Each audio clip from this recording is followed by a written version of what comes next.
고린도후서 11장 2절 3절 한번 읽습니다. 내가 하나님의 열심으로 너희를 위하여 열심을 내노니 내가 너희를 정결한 처녀로 한 남편인 그리스도께 드리려고 중매함이로다.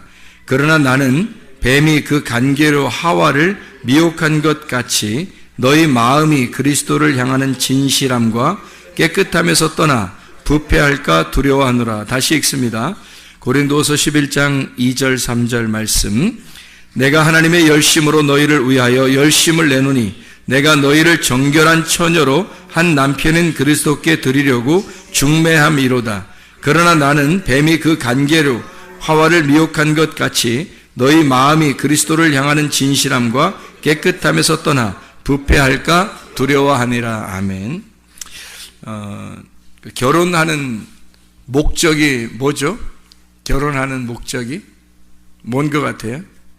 결혼을 왜 하는가 하면 결혼을 왜 하는가 그 목적, 이유, 결혼의 이유.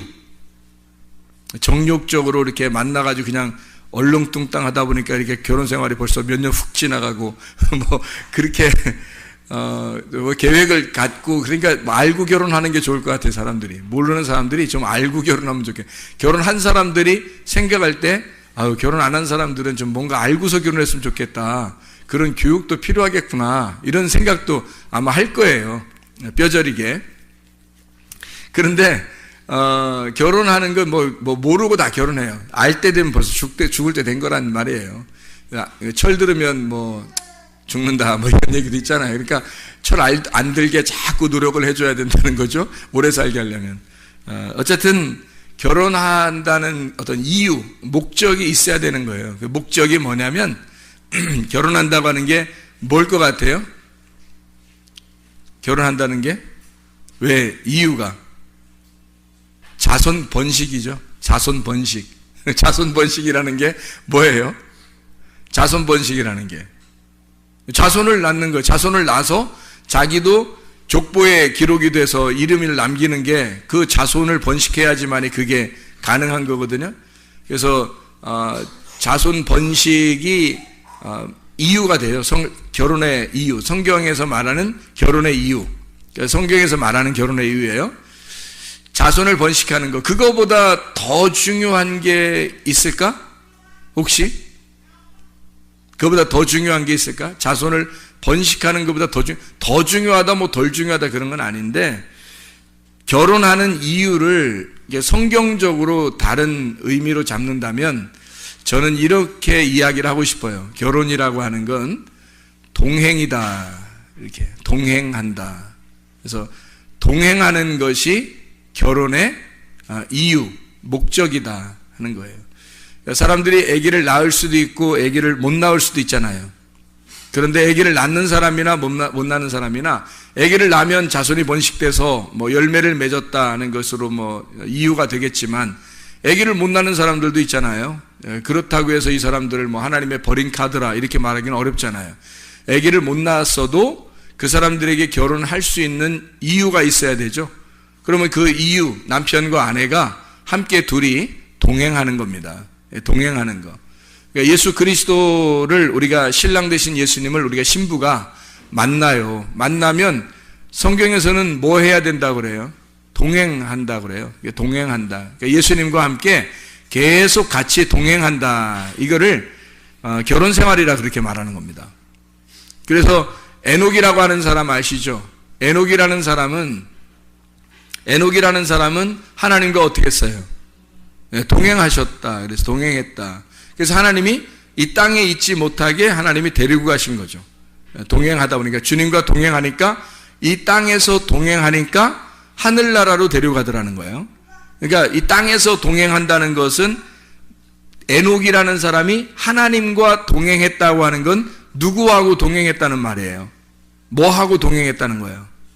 말씀하고 동행했다는 거죠. 말씀하고 동행했다는 말은 다른 말로 뭐와 동행했다. 뭐와 함께 있다. 말씀은 뭐다? 말씀은 영이잖아요. 그러니까 에녹은 사람인데 영하고 함께 있으니까 그 영이 데리고 간단 말이에요. 그러니까 영의 사람이 됐다는 얘기죠. 그러니까 에녹은 원래 사람인데 영이라는 말씀과 동행하니까 그 말씀이라는 영이 에녹을 데리고 간 거죠. 그죠? 그러니까 말씀이라는 영이 데리고 가니까 이 땅에서도 말씀이라는 영이 함께 동행하잖아요. 동행하니까 에녹은 이 땅의 사람이 아니란 말이에요. 땅의 사람이 아니고 말씀의 사람이라는 거죠. 그러니까 이것을 영이라는 말씀이 데리고 가니까 그러면 땅의 사람이 아니니까 하늘로 올라가는 거예요. 땅과 다른 하늘로 올라갔다 이렇게 말하는 거죠. 에녹이라는 사람을. 그래서 결혼이라고 하는 게 우리가 씨를 퍼뜨린다라는 의미가 우리에게는 큰 의미예요. 결혼이라고 하는 성경적인 결혼의 의미는 씨를 퍼뜨린다, 열매를 맺는다, 이것이 굉장히 큰 의미인데 그거와 맞먹게 큰 의미가 뭐냐면 하나님과 동행하는 겁니다. 그 신랑과 동행하는 거죠. 그게 결혼의 이유가 된다. 그래서 하나님과 동행하고 있습니까? 그 말은 다른 말로 뭐라고 할 수 있겠어요? 하나님과 동행하고 있습니까? 하나님과 동행하고 있습니다. 그 말은 하나님과 결혼했습니까? 하나님과 결혼하시고 같이 살고 있습니까? 라는 얘기가 되겠죠. 그거죠. 그래서 하나님의 아들이 우리의 신랑 되셔서 그분과 내가 동행하고 있으면 결혼 생활에 들어갔단 말이에요. 결혼 생활에 들어가고 그와 함께 지금 동행하고 있는가? 결혼 생활하고 있는가라고 이야기할 수가 있다는 얘기입니다. 고린도서 11장 2절 3절에 열심으로 너희를 위하여 열심을 내는데 중매한대요. 남편인 그리스도에게 우리를 중매한대요. 그러니까 뭘 시키겠다는 거예요? 중매해서 결혼시키겠다는 거예요.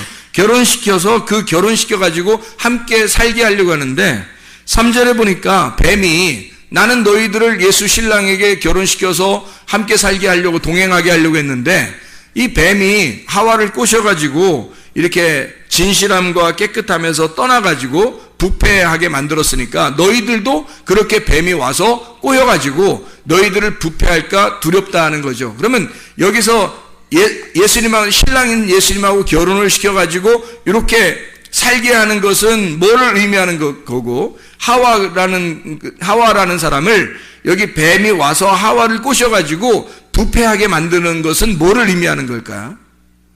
예수님하고 이렇게 결혼하는 것은 뭐를 의미하는 거겠어요? 뱀이 와서 하와를 꼬여가지고 깨끗함과 진실함에서 떠나서 부패하게 한 거니까 우리 아까 낮에 성경 공부할 때 같이 이야기 나눈 게 있어요. 부패하게 하고 타락하게 됐다. 이스라엘 백성이 부패하고 타락했다. 그 뭐를 의미한다 그랬어요? 말씀에 대한 변질을 의미한다 그랬죠. 말씀에 대한 변질에 대해서 이야기하는 거예요. 그러니까 하와를 뱀이 꼬셨다라고 하는 건 꼬셔서 뭐 먹었죠? 선악과 먹은 거예요. 그 선악과 먹은 게 그럼 선악과가 어딨냐, 선악과 어떻게 생겼냐, 이렇게 그걸 연구할 필요는 없어요. 그게 바로 뭐냐면 말씀인데 말씀에 변질된 내가 섞여 있는 말씀이란 말이에요. 내가 섞여 있는 말씀. 그러니까 뱀이 꼬여가지고 말씀이 자체가 잘못된 것, 선악과 자체가 잘못된 게 아니고 이것을 먹음으로써 변질된 내 탐욕이 들어간 말씀이 되어버린 거란 말이에요.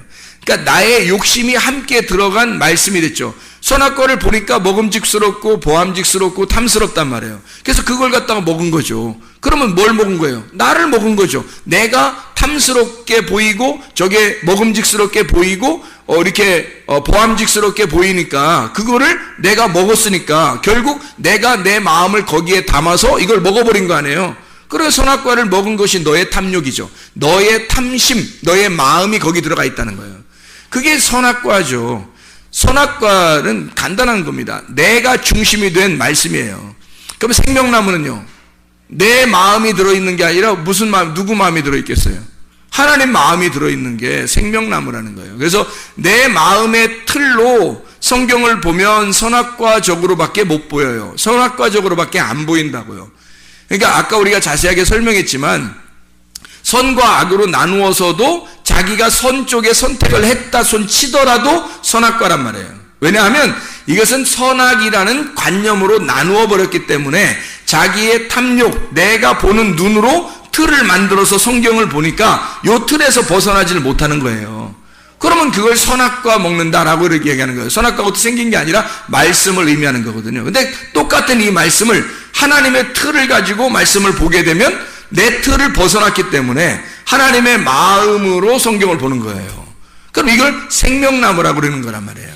그래서 그 생명나무의 틀을 가지고 성경을 보면 이 선악과를 덮어버린 이 말씀을 가지고 하나님 마음을 깨닫게 돼. 그래서 이 생명나무 열매를 따먹잖아요. 그러면 그 하나님의 마음 안에서 이 틀이 가지고 있는 성경을 먹어버린 거죠. 깨달은 겁니다. 이해가 된 거예요. 마음으로 이해가 된 거예요. 근데 하나님의 마음을 알게 된 거죠. 그걸 먹어버린 거예요. 그러니까 생명나무를 먹으니까 그 틀, 하나님이 가지고 있는 틀도 벗어나는 거죠. 그게. 그러면 이제 진짜 하나님의 아들이 되는 거란 말이에요. 그게 성경에서 우리에게 말하는 기본적인 틀이에요. 기본적인 틀. 그러니까 하와의 뱀을 등장시켜서 하와를 얘기해가지고 너희가 부패한다는 말은 결국 뭘 얘기하는 거다? 말씀의 변질을 의미하는 거다. 말씀의 변질은 다른 게 아니라 이 성경책이 변질됐다는 게 아니라 네 마음이 탐욕으로 가지고 있는 마음의 눈으로 이 성경을 보기 시작했다. 그러면 이걸 타락이라 그런다. 이게 부패했다. 그래서 뱀이 그걸 꼬시는 거다. 이런 얘기예요. 그래서 너는 진실함과 깨끗함으로 말씀을 봐야 되는데 요거를 바꾸어 보게 한다는 거예요. 바꾸어서 보게 한다. 이렇게 나눠서 선악과로 먹게 한다는 거죠. 말씀을. 이 바울은 이 사람들을 어떻게 하고 싶다? 신랑이신 예수님하고 결혼을 시키고 싶어요. 그럼 신랑이신 예수님이 뭐예요? 신랑이신 예수님이 여기 지금 나와 있잖아요. 그죠? 고린도서 11장 2절 3절에 신랑 되신 예수님이 뭐라고 나와 있어요? 이게 남편이죠. 그러니까 남편 대신 신랑 대신 예수님이니까 지금 신랑이 남편이지 그럼 신랑이 신부겠어요? 신랑 대신 예수님이 뭐라고 나와 있어요? 여기에. 신랑 대신 예수님이 남편으로 나와 있는데 그 남편이신 신랑 대신 예수님이 뭐라고 나와 있어요? 진실함과 깨끗함으로 나와 있잖아요. 그러니까 진실함과 깨끗함이 신랑이라고요. 그러니까 여기서 자 보세요. 진실함과 깨끗함에서 네가 떠나니까 부패하잖아요. 타락하잖아요. 누가 왔어요? 옛뱀, 하와를 꼬시는 옛뱀이 왕고인 거죠. 그죠? 그러니까 말씀을 놓고 가운데 말씀을 놓고 진실함과 깨끗함의 말씀이라는 게 있단 말이에요.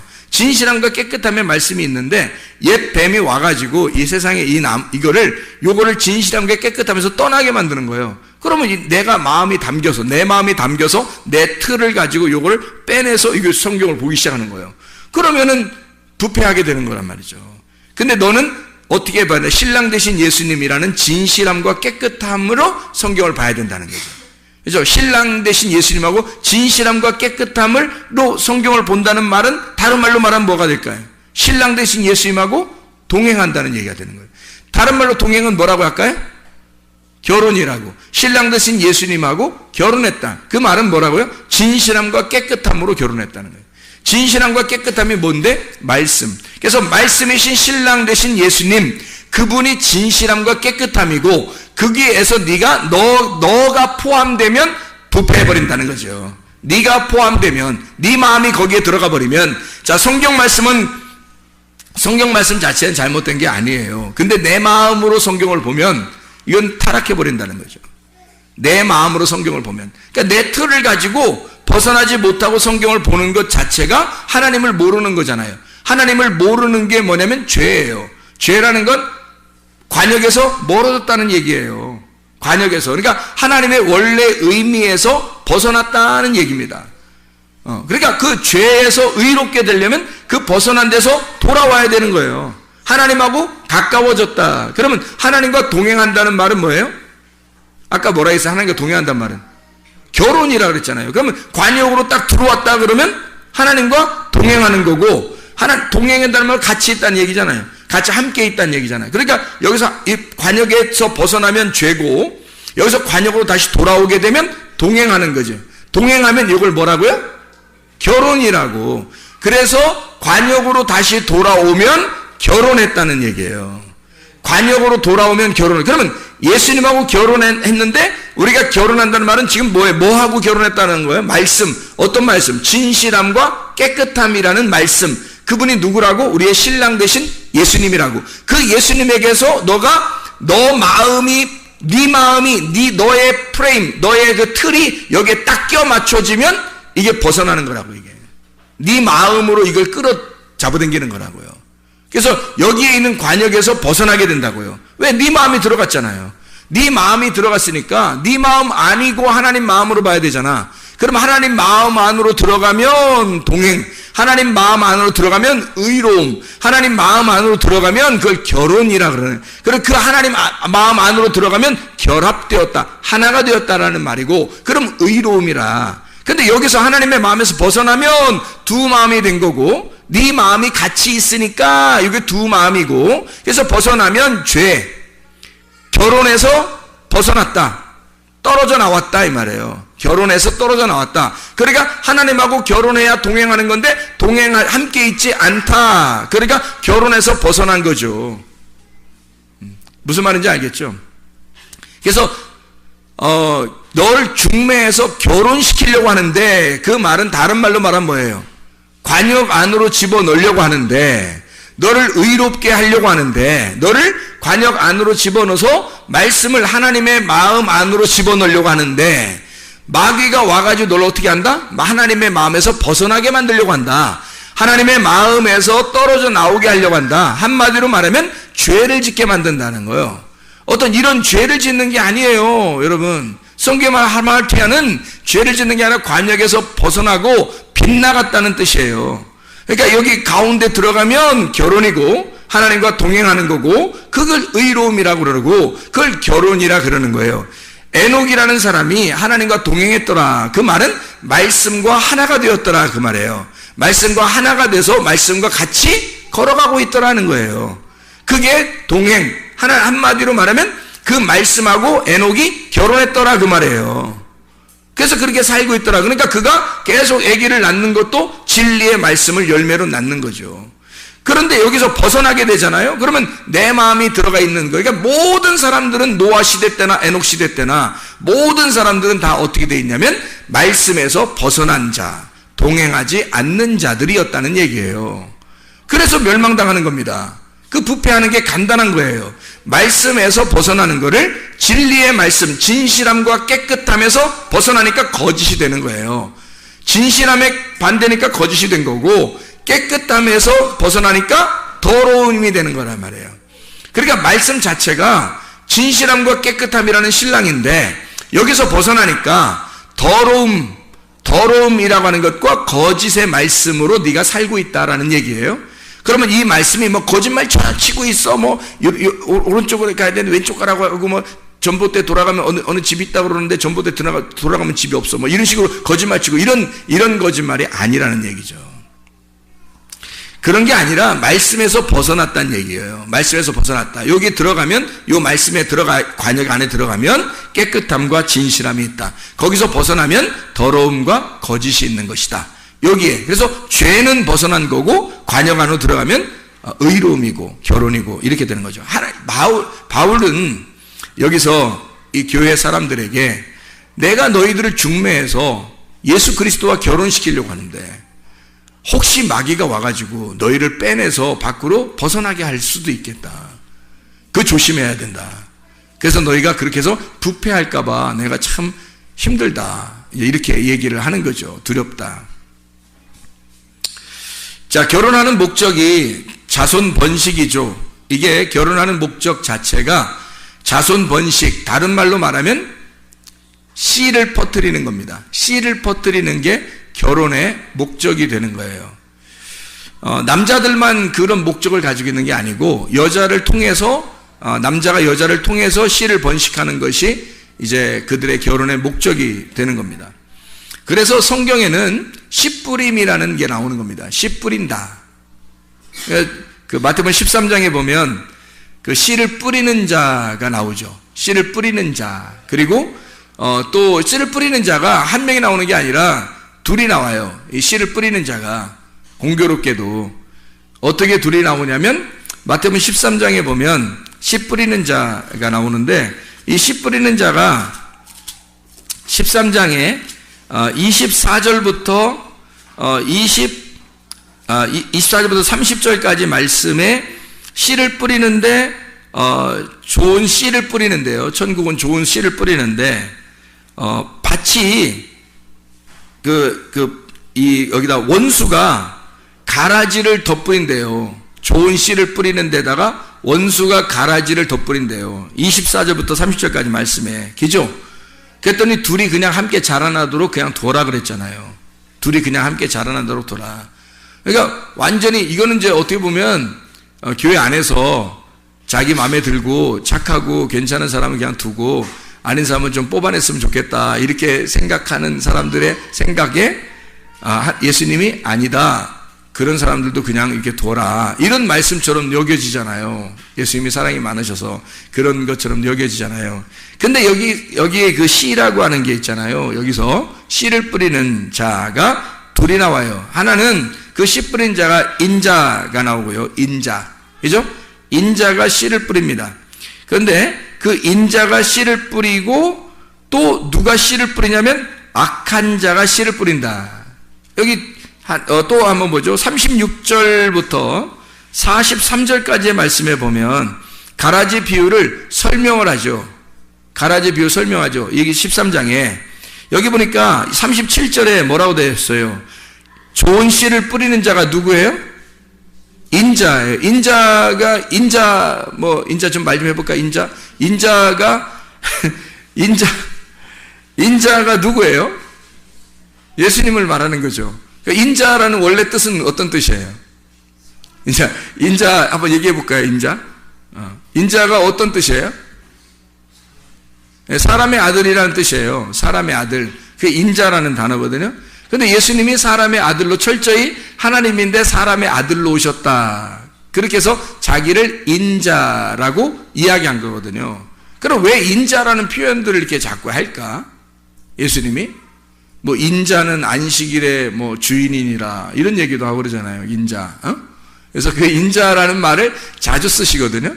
왜 그런 말들을 인자라고 일부러 쓰시냐면요. 성경에 이 성경 자체를 우리가 본다는 것은 이 성경 이 자체가 하나님이라고 그랬죠. 근데 이 속에서 내용을 깨달아야 되잖아요. 그럼 이 속에서 내용을 깨달을 때 이 성경 자체가 하나님인데 요 하나님이라는 이 성경에서 내용을 깨달으려면 누구를 깨달아야 되겠어요? 인자를 깨달아야 되는 거예요. 인자 깨달읍시다. 그 인자를 깨닫는 것이 성경의 내용을 알게 되는 거거든요. 그게 그 인자가 그러니까 뭘 말하는 거냐면 밭의 보화죠. 자, 성경이라는 이 하나님의 말씀이 이게 성경이 하나님이라면요. 이 밭이라고 하는 게 성경이죠. 성경이 밭이에요. 그러면 그 안에 밭이 중요한 게 아니라 그 속에 보화가 중요한 거란 말이에요. 그죠? 그 밭에 보화가 중요해서 그 보화를 캐낼 줄 알아야 돼요. 보화를 발견할 줄 알아야 된다는 거죠. 그러면 여기 있는 이 성경이라는 하나님 안에서 인자라는 예수님을 발견해내지 못하면 천국을 발견할 수가 없는 거죠. 그래서 인자라고 하는 천국을 발견해야 된다. 그래서 좋은 씨를 뿌리는 자가 인자요 이렇게 돼 있죠. 악한 씨를 뿌리는 자는요.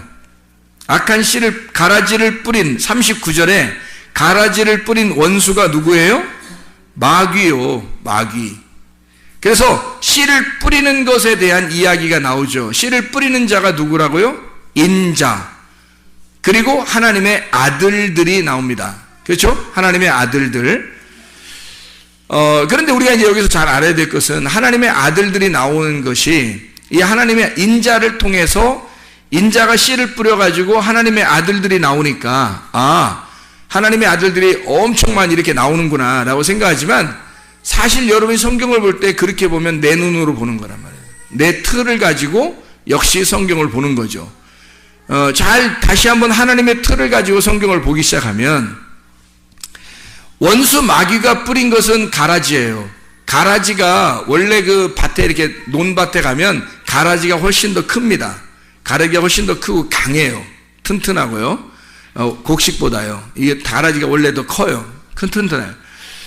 그래서 이제 그거를 이제 교회들에서 적용할 때는 뭐 좀 염소 같은 자들, 이렇게 나쁜 염소 같은 자들, 괜히 트집 잡고 뭐 이런 사람들, 그런 사람들이 훨씬 더 교회에서는 또 뭐 중직을 맡아가지고 교회를 막 이렇게 좌지우지하고 뭐 그렇게 한다 이런 생각도 얘기하고 그러는데 이게 말씀이거든요, 말씀. 그래서 가라지라고 하는 게 훨씬 더 크다 할 때 이 가라지들은 자, 이게 그 좋은 씨를 뿌려서 하나님의 아들들이 나왔고, 그리고 악한 씨를 뿌려서 악한 원수가 악한 씨를 뿌려서 악한 자녀들이 나온 거예요. 그러면 이 두 개 중에서 사람을 의미하는 게 아니고요. 이게 말씀을 의미하는 겁니다. 근데 말씀을 의미하는 건데 제가 말씀을 이렇게 하니까 사람을 또 얘기 안 하는 줄 알고 그렇게 하면 또 안 돼요. 사람을 얘기하는 건데 말씀으로 제가 설명을 한다는 얘기예요. 자, 왜 그러냐면 이런 말이에요. 자, 인자가 씨를 뿌려서 하나님의 아들들을 이렇게 산출해 냈어요. 인자가 씨를 뿌려서. 그리고 악한 마귀도 씨를 뿌려서 가라지들을 많이 냈어요. 그럼 여기서 양쪽 다 이렇게 많은 거예요?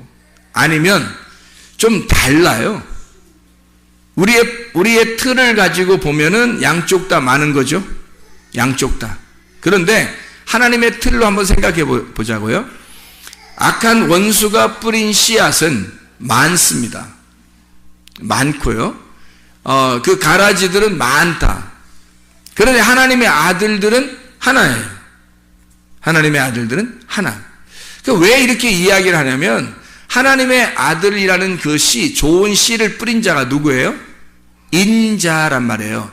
인자인데 그 인자가 씨를 뿌려서 그 씨가 전달이 돼가지고 하나님의 아들들이 나왔어요. 그러면 그게 누구의 씨라고요? 누구의 씨를 받았다고?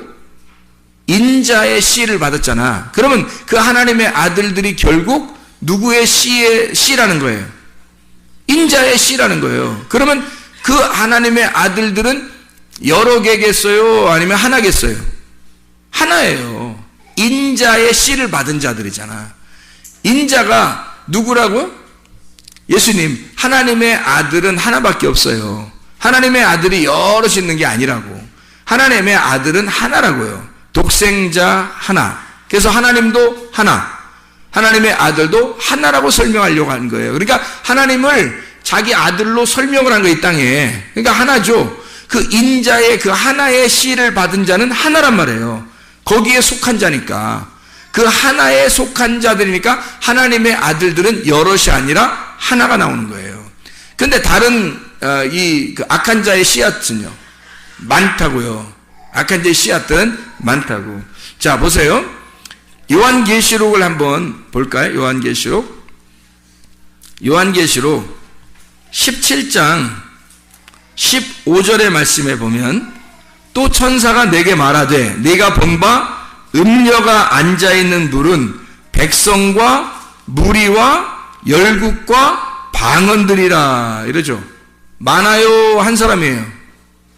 많죠? 음녀가 앉은 물이 백성들, 무리들, 열국들 모든 사람들을 얘기하는 거예요. 그죠? 음녀가 앉은 물이 그렇다는 거예요. 그럼 음녀가 앉은 물은 말씀인데 그 말씀은 그 음녀가 앉은 백성들, 그 백성들이 많다. 가라지를 뿌린 악한 마귀가 뿌린 그 가라지가 많은 거다라는 거죠. 하나님은 영도 하나고 침례도 하나고 하나님도 한 분이시고 교회도 하나고 그리스도의 몸도 하나예요. 다 하나로 설명하거든요. 그래서 진실함과 깨끗함인 겁니다. 진리라고 하는 건 하나여야 되거든요. 그리고 깨끗함도 하나여야 되는 거예요. 그래서 우리가 마지막 요한계시록에 세마포를 입을 때 색깔이 있는 옷을 입어요? 아니면 색깔 없는 옷을 입어요? 색깔 없는 옷을 입는 거예요. 무교병, 뭐가 섞이지 않은 무교병, 깨끗한, 아무것도 섞이지 않은 하나, 단순한, 깨끗하고 순진한 그런 말씀을 얘기하는 거예요. 하나죠, 하나. 그게. 그래서 인자를 설명할 때 성경 구약에서 보면 여러 선지자들이 나와요. 그렇죠? 여러분이 아는 선지자들 누구누구 나와요? 선지자들 중에서는 여러분이 아는 선지자, 성경의 구약에 선지자를 보면 많이 선지자가 나와요.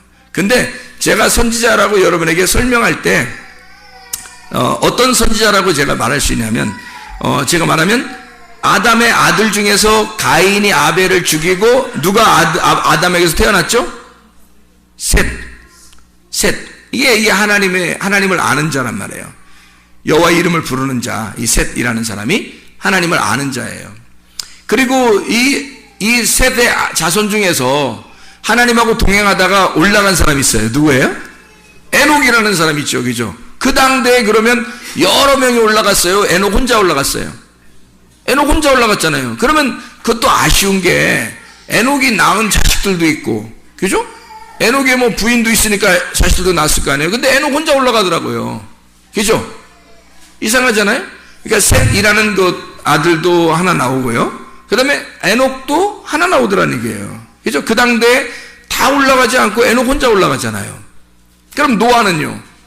노아 식구들 7명 있었죠. 노아하고 합해서. 그래서 노아하고 합해서인데 누구만 은혜를 받았어요? 하나님과 동행하는? 노아만 하나님과 동행하고, 그 말은 하나님과 동행했단 말은 뭐라고 해요? 하나님과 결혼했다고. 하나님하고 결혼하고 하나님의 관역 안에 들어간 사람은 노아 한 사람 나오잖아요. 노아 한 사람. 그러면 그 이후에 노아의 자손 중에서 하나님이 인류를 다 멸망하고 하나님의 그 아들을 다시 한번 또 선택을 해요. 그때 누구를 선택해요? 아브라함을 선택하잖아요. 아브라함, 이삭, 야곱을 동시에 선택했어요? 아니, 아브라함을 선택했어요. 아브라함을 선택하니까 이삭, 야곱이 나오는 거잖아요. 그렇죠? 그래서 아브라함을 선택을 하죠. 근데 그 당시에 뭐 아브라함만 뭐 훌륭했겠어요? 인간성으로 보면 모든 사람이 있었는데 아브라함 한 사람을 딱 선택을 하잖아요. 그렇죠? 그리고 왕들도 아브라함 자손으로부터 왕이 많이 나오는데 그 이후에 모세도 나오고 막 이렇게 막 나오잖아요. 그 아브라함의 그 자손들 중에서 하나님이 그 왕을 누군가 삼아가지고 이스라엘 백성을 이끌어 애굽에서 끌고 나온 그 한 사람이 있어요. 누구예요? 모세죠, 모세. 모세가 왕이에요, 왕. 그러니까 이 모세라는 사람을 통해서 이스라엘을 끌어내죠. 근데 분명히 모세와 여호수아, 아론 뭐 다 있었거든요. 근데 하나님은 모세 한 사람을 딱 부르는 거예요. 모세 한 사람 불러서 그 사람을 하나님처럼 보이게 만드는 거예요. 모세를. 그리고 이스라엘 백성을 끌어내죠. 그리고서 이제 왕정시대가 왕정시대가 올 때 사사기를 끝나면서 아까 우리가 성경 공부하면서 얘기했지만 누가 나와요? 진짜 하나님이 선택한 왕이 다윗 왕이 나오거든요. 그러면 다윗 왕이 나오면서 이제 모든 왕정시대 뒤에도 왕이 있었죠. 앞에 사울 왕도 있었죠. 근데 다윗 왕 하나가 유일한 왕이에요. 다른 왕들은 다 다윗의 길을 따른 자라고 하면 선한 왕이고, 다윗의 길을 따르지 않았다 그럼 악한 왕이에요.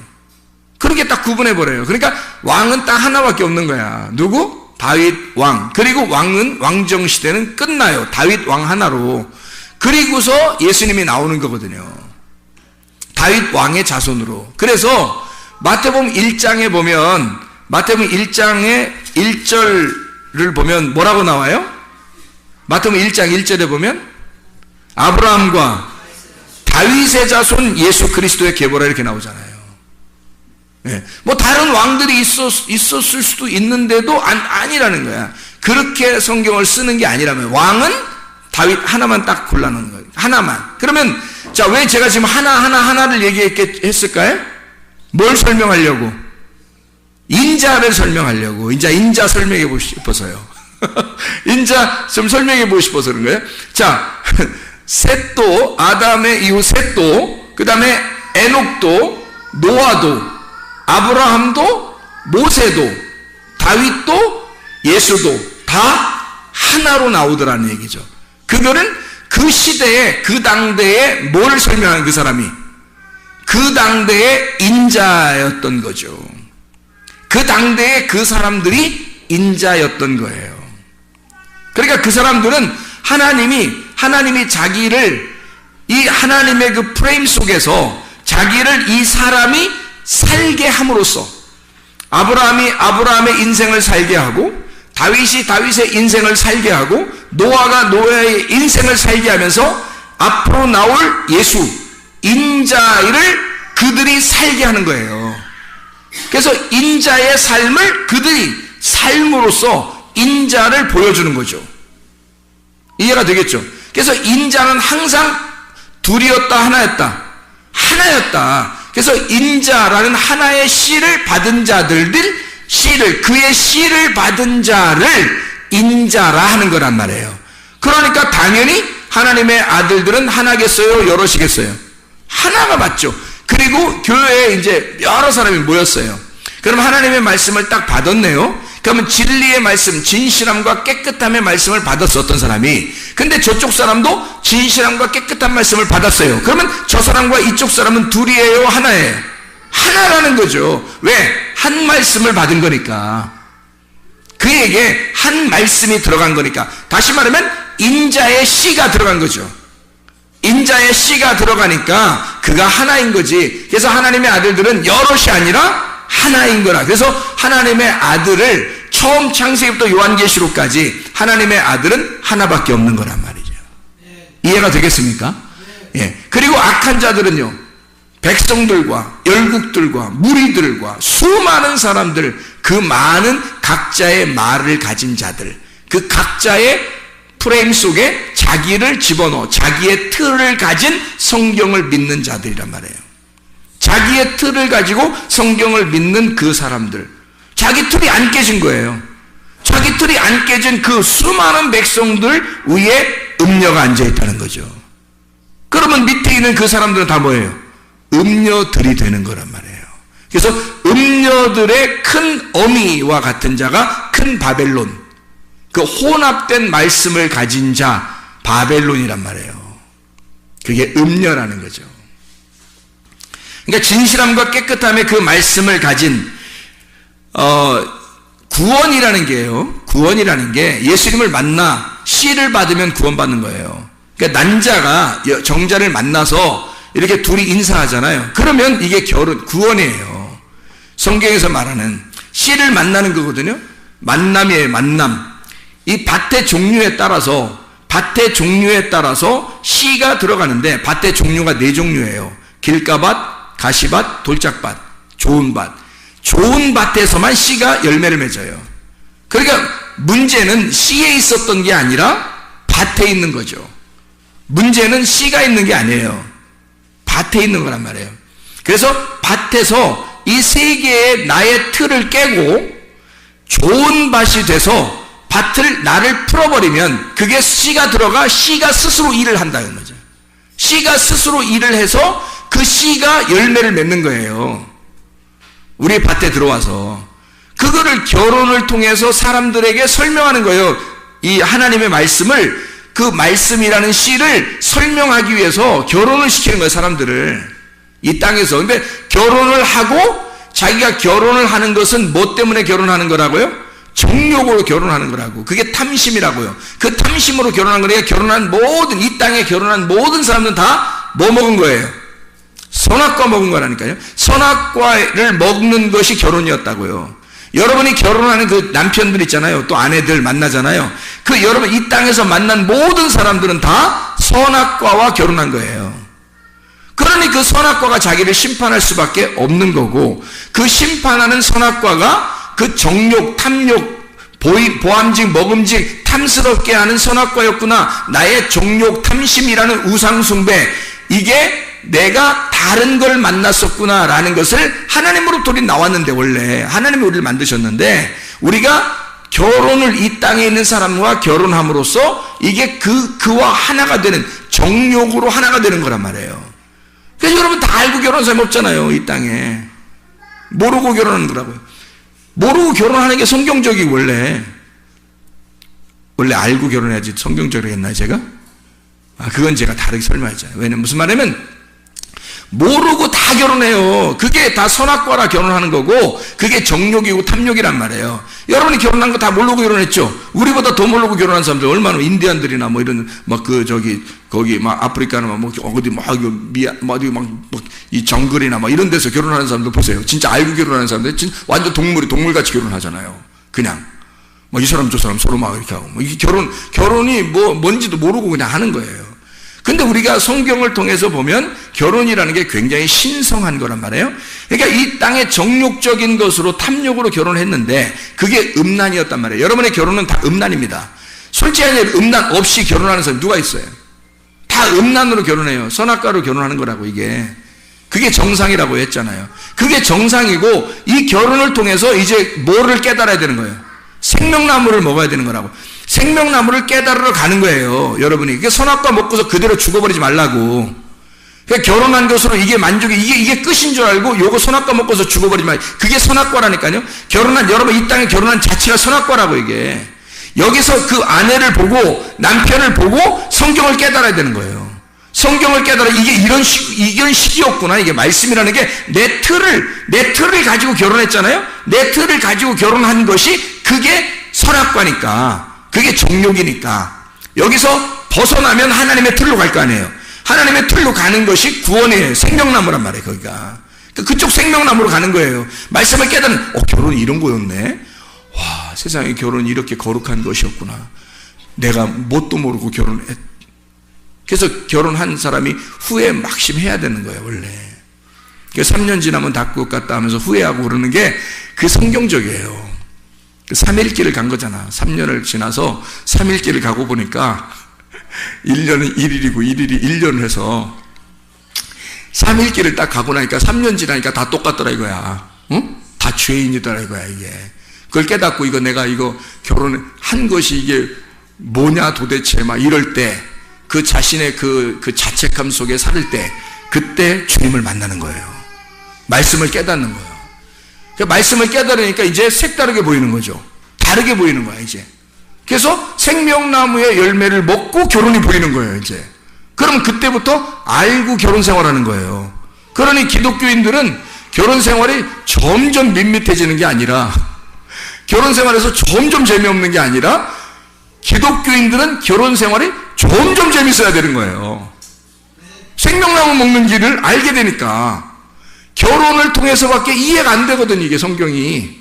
그러니까 이게 말씀을 깨달으면 깨달을수록 점점 더 확장되는 거죠. 자기 속에 채움이 있는 거예요. 이 결혼 생활이라는 게. 얼굴 보는 게 아니에요 이제. 몸매도 보는 게 아니고. 이제는 진짜 진의, 속에 있는 내용을 보기 시작하는 거예요. 결혼에 대한 의미를 보기 시작하는 거고, 그러니까 그 남편과 아내가 점점 더 신기하게 보이는 거예요. 신비로운 거지 그냥. 그 비밀이라 그러잖아요. 그래서 결혼은 비밀이라. 그리스도와 교회를 만나는, 그리스도와 교회가 만나는, 신랑과 신부가 만나는 게 이게 비밀이라는 거예요. 그래서 처음에는 선악과 이 정욕으로 만나서, 탐심으로 만나서 우상숭배에 빠져버리는 거야 그게. 빠져버리는 게 그게 결혼이야. 이 땅에서 결혼하고 그 다음에 주님을 만나서 진짜 진리를 깨달아요. 그래서 생명나무의 열매를 먹고 영생하는 겁니다. 그게 구원이에요. 그래서 밭의 종류에 따라 씨가 상황이 달라져요. 4종류의 밭이 있죠. 그래서 이 밭이 있는데 이것이 좋은 밭이 될 때까지 이 3개의 밭을 제거하는 거거든요. 우리의 속에서 이 3개의 밭을 제거하고 좋은 밭으로 나가는 거예요. 그래서 이 좋은 밭이 옥토라고 하죠. 좋은 밭. 이 옥토에 가면 하나의 씨앗을 심어요. 하나의 씨가 심어져요. 그럼 하나의 씨가 심어져요? 1000개, 100개의 씨가 심어져요? 하나의 씨가 심어지는 거예요. 왜 그러냐면 결혼을 하면 이게 아는데 수억 개가 남자께 들어간단 말이에요. 그러면 여자가 그걸 딱 봤는데 거기서 남자 거 수억 개 중에서 1개가 딱 결합이 되는 거예요. 1개가. 그러니까 보세요. 그 1개가 열매로 나오는 거예요. 그러니까 이 씨앗은 딱 1개인 거야. 수많은 씨앗 다 필요 없어요. 그 수많은 씨앗은 다 죽는 거예요. 그 장애물에 걸려서 다 죽습니다. 그러니까 그 씨앗 하나가, 남자의 그 씨앗 하나가 여자한테 들어가잖아요. 들어가면은 그 거리가 있을 거 아니에요. 그 들어가서 이렇게 막 헤엄치면서 가는 그 거리가 있을 거 아니에요. 그 거리가 얼마 정도 될 것 같아요, 여러분? 뭐 과학적으로 그거 증명해 봤나요? 가는 그 거리가, 저기 총각은 듣기 싫어서 나가네, 저기 보니까. 이 거리가 어느 정도 되냐면요, 한 20cm 안팎이에요. 그래서 20cm 정도도 안 돼요. 이게 그 헤엄쳐서 가는 이 거리가요, 20cm도 안 돼요. 근데 그 20cm 안 되는 그 거리를 수억 개가 출발한다고요.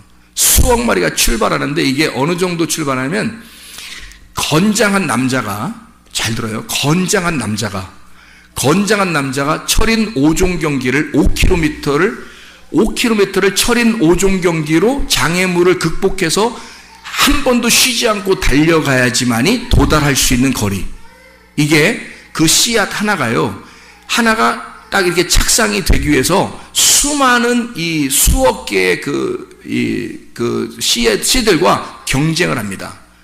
부딪히고 경쟁하고, 여기 그 장애물도 있고 해서 그걸 쭉 충돌이 나가요. 충돌에 나가서 이것이 끝까지 그 철인 5종 경기, 건장한 남자가 약 한 5km를 한 번도 쉬지 않고 장애물을 뛰면서 수영하면서 막 가는, 자전거 타고 수영하고 막 뛰고 장애물 건너고 해서 5km를 한 번도 쉬지 않고 달려가는 그 노력과 똑같대요. 그 씨앗 하나가 거기 착상될 때까지가. 그렇게 모든 수억 개의 그 씨앗에서 그 하나가 들어가서 꼴이 나는 거예요. 그는 그 건장한 남자의 5km를 쉬지 않고 달려간 그 수고를 해서 거기서 꼴이 난 거거든요. 그래서 애가 나오는 거예요. 이 씨앗이 나오는 거예요. 여러분들은 대단한 사람들이에요. 대단한 사람들, 여기 지금 앉아있는 게. 그래서 그 씨는 하나예요. 하나의 씨가 들어가 그 하나의 씨앗이라는 열매를 나오는 거예요. 그게 성경적인 이야기들이거든요. 하나님이 그렇게 다 우리 몸속에 숨겨놓은 거예요, 이 말씀을. 그래서 이 갈라디아서를 한번 봐봐요. 갈라디아서 4장을 한번 봅시다. 갈라디아 4장. 4장에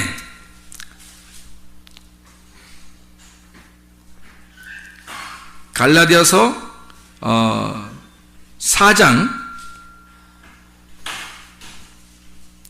19절을 한번 봐봐요. 뭐라고 되어 있냐면, 나의 자녀들아, 너희 속에 그리스도의 형상을 이루기까지, 그리스도의 모양입니다. 그리스도의 형상을 이루기까지 다시 너희를 위하여 해산하는 수고를 한다 그랬거든요. 그 해산하는 수고, 그 해산하는 수고는 어마어마한 그 어려움, 그 고통을 통해서 아이가 출산되는 걸 설명하려고 하는 거예요. 그 하나의 아이가, 그 한 아들이 출산되는 것을 설명하는 거거든요. 그러니까 수많은 씨에서 하나의 씨앗이 열매를 맺는 것을 말하는 겁니다. 여러분에게 이렇게 설교를 많이 해요. 새벽에도 저녁에도 이렇게 설교를 계속 많이 하는데요, 여러분에게 정작 하나의 씨앗이 들어가기만 시작하면요, 여러분 옥토가 돼서 마음으로 그 말씀을 받기 시작하면요, 그 마음의 그 씨앗이 하나가 딱 열매를 맺어요. 착상을 해서. 그게 하나님의 아들로 나오는 거예요. 근데 그게 해산하는 수고를 한다는 거예요. 그 해산하는 고통의 수고를 통해서 나오는 거다. 그 해산하는 고통, 그 잉태하여 그 잉태된 아이가 태어날 때까지 그 고통이라고 하는 건 그 사람이 이 아이를 잉태하고 이 해산하는 수고를 한다는 것은 어떤 수고를 의미하는 거냐면, 사람이 아이를 베고 10달 동안 그 아이를 간직하는 것을 말해요. 그럼 보세요. 아이가 뱃속에 이렇게 들어왔어요. 들어오면 배가 점점점 불러가죠. 불러가는데 이 배에 있는 아이하고 자기하고 어떻게 된 거예요? 한 몸 안에 있는 거잖아요. 한 몸 안에. 그러니까 이 아이하고 엄마하고는 지금 같이 있는 거예요, 이렇게. 이게 잉태의 고통이고, 잉태하면 해산의 수고를 하는 거예요. 이것이 나올 때까지, 잉태에서 나올 때까지 그 수고를 한다는 거죠. 그러면 이게 어떻게 되는 거예요? 그 수고를 한다는 건 아이가 계속 여기 속에서 자라나고 이것이 나올 때 자라나고 또 자라나야 된다는 것을 의미하는 거죠. 그러면 여기서 같이 있는 것을 다른 말로 말하면 뭐라고 돼요? 동행이라 그런다고요. 그 동행을 다른 말로 말하면 뭐라고요? 결혼이라 그런다고요. 그러니 하나가 되어 있는 상태란 말이에요. 그래서 하나님의 아들이 여기 속에 잉태했을 때 우리는 뭣도 모르고 아이를 잉태한 거예요. 뭣도 모르고 정욕적이라 했죠. 정욕적이니까 선악과의 말씀으로 잉태하고 탐욕을 가지고 아이를 잉태해서 애를 낳고 나니까 자기 건 줄 아는 거죠. 그래서 이게 탐욕이 속에서 발동이 됩니다.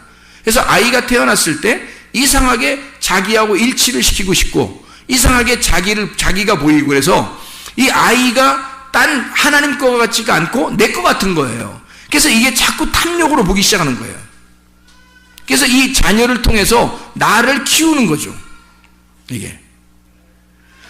그게 탐심 선악과예요. 그게 정욕으로 결혼했고 정욕으로 잉태가 되었고 정욕으로 낳았으니까 그러는 거예요.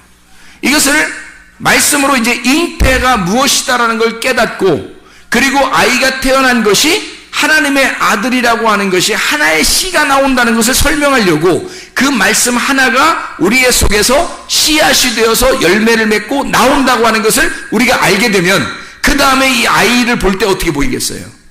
말씀으로 보이겠죠. 이 아이가 그냥 내 새끼로 보이는 게 아니라 이게 말씀으로 보이는 거죠. 이게 하나님의 아들로. 그러면 그때부터는 이 아들이 내 아들이 아니니까 이게 의미가 달라지는 거예요. 의미가 달라지고 나의 탐욕의 눈으로 보는 게 아니라 이제는 하나님의 눈으로 보기 시작하는 틀이 바뀐 거죠.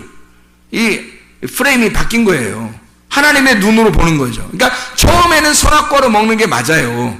근데 그 다음에 하나님의 말씀을 깨달으니까 어떻게 돼요? 생명나무의 열매를 먹게 되는 거죠.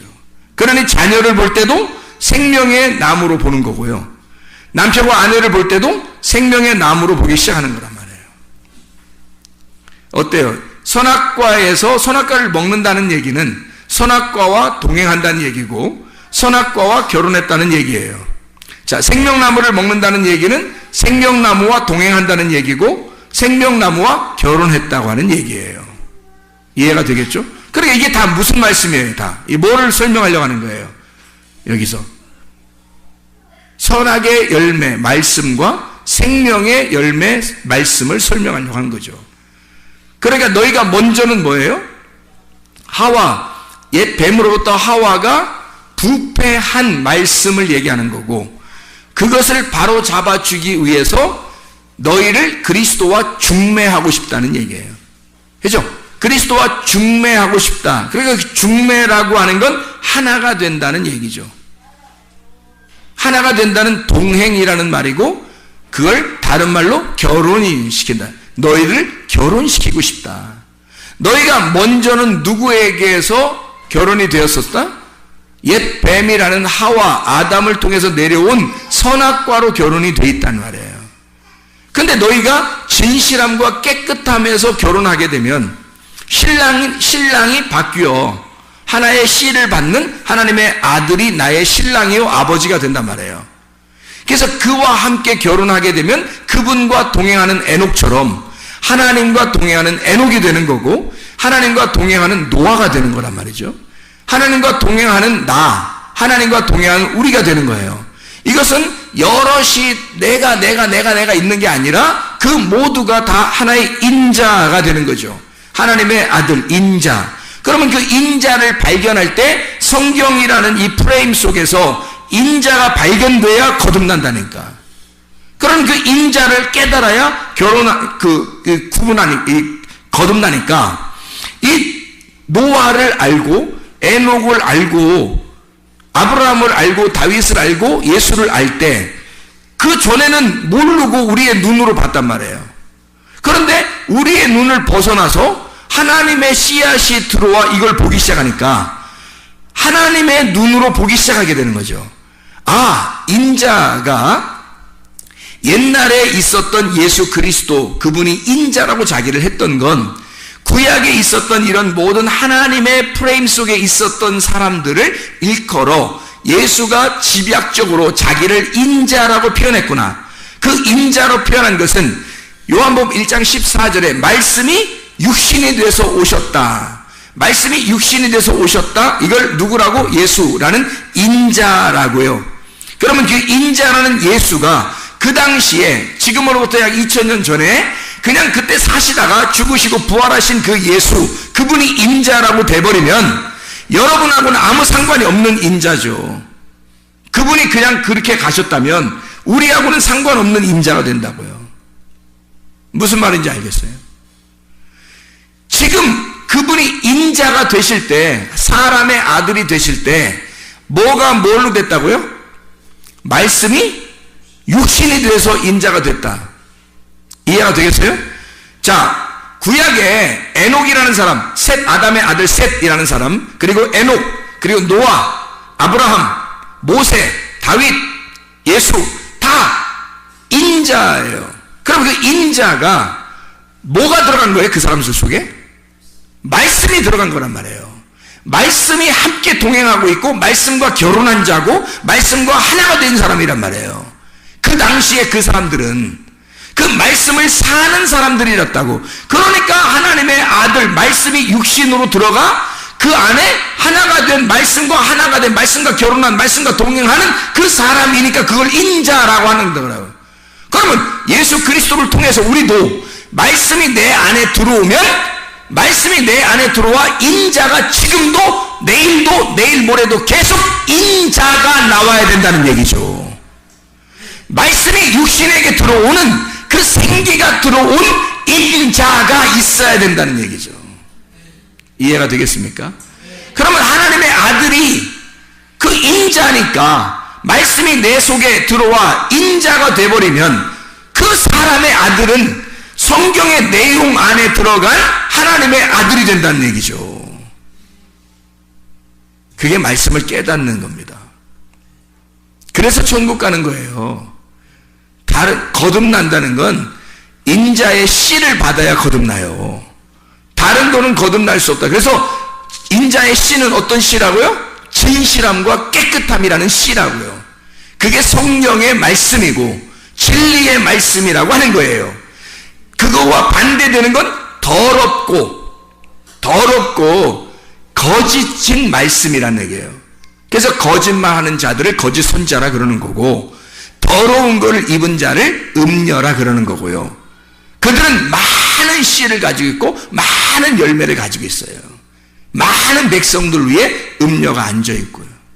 그런데 예수 그리스도는 하나의 씨를 가지고 있다고요. 하나님의 씨를 가져서 그 하나님의 씨, 하나의 씨라는 진리를 우리의 속에 심어놓기를 원한다고요. 그래서 우리는 여럿이 아니라 그 인자 안에 들어간 사람은 다 인자가 돼서 하나가 되는 거예요. 그래서 하나님의 아들은 하나인 거죠. 그 하나님의 아들인 하나가 천국인 거고요. 그 안에 우리가 속해서 살아가는 겁니다. 기도하겠습니다.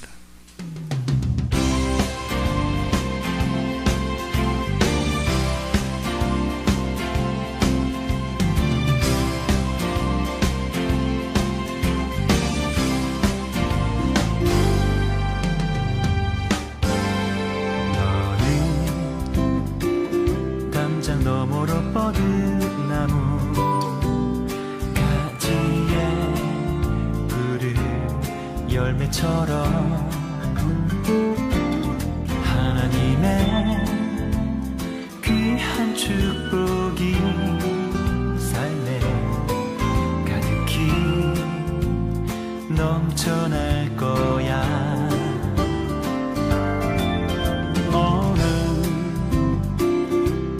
시련이 와도 능히 이겨낼 강한 발이 있어.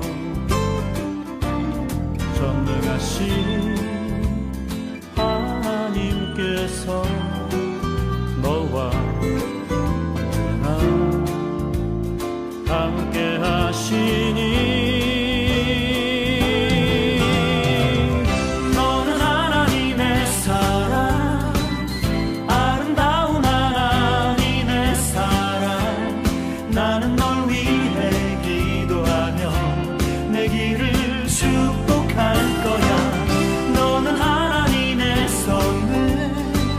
사랑스러운 나라는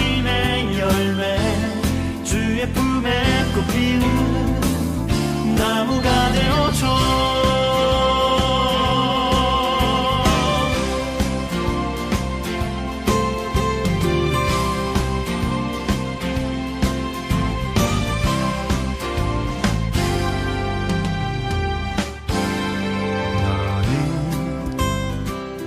담장 너머로 뻗은 나무 가지에 푸른 열매처럼 하나님의 귀한 축복이 삶에 가득히 넘쳐날 거야.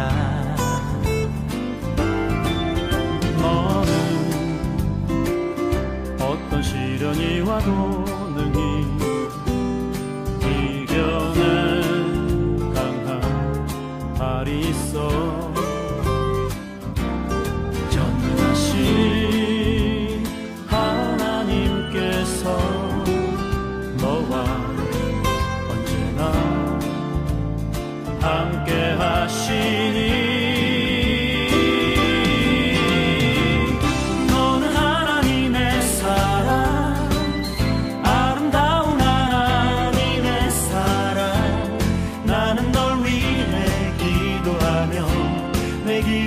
축복할 거야. 너는 하나님의 선물, 사랑스러운 하나님의 열매, 주의 품에 꽃 피우는 나무가 되어줘.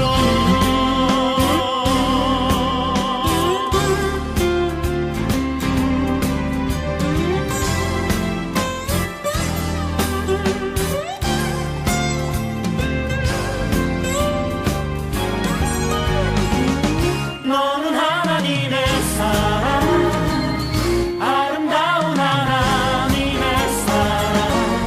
나는 널 위해 기도하며 내 길을 축복할 거야. 너는 하나님의 선물, 사랑스러운 하나님의 열매, 주의 품에 꽃 피우는